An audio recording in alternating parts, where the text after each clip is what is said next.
Good evening, I'm Kevin Newman in for Carol Simpson, and we begin tonight with the passing of one of the century's most provocative filmmakers.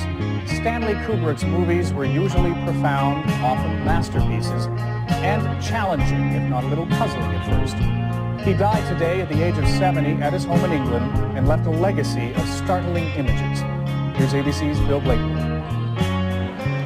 Passing judgment on his life. Do you know what kind of a camera that is? What it's called? Our reflector. And what's the name?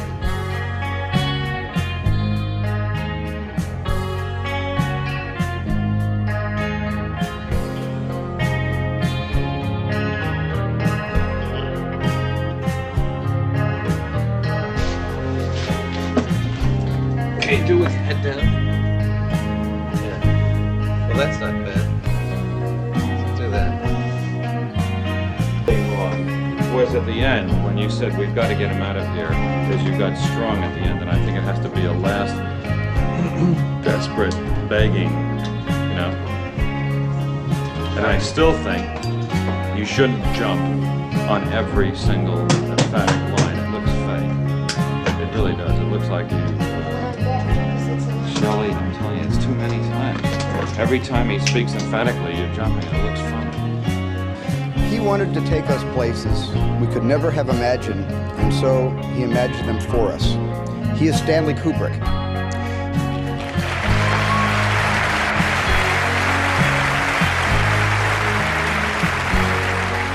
He died before he could witness the century he had already made famous with 2001: A Space Odyssey. Stanley wanted us to see his movies absolutely as he envisioned them. He never gave an inch on that.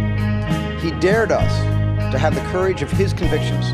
And when we take that dare, we're transported directly to his world, and we're inside his vision. And in the whole history of movies, there's been nothing like that vision ever.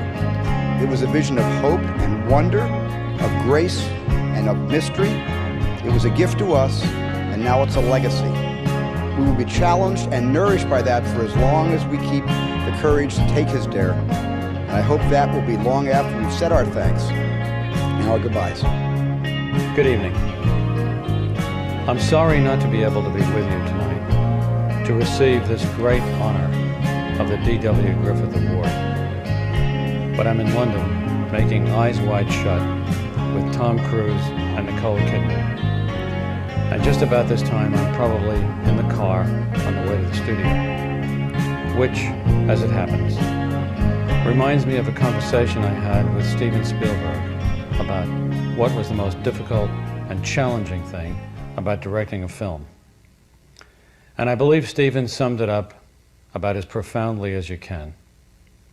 He thought the most difficult and challenging thing about directing a film was getting out of the car.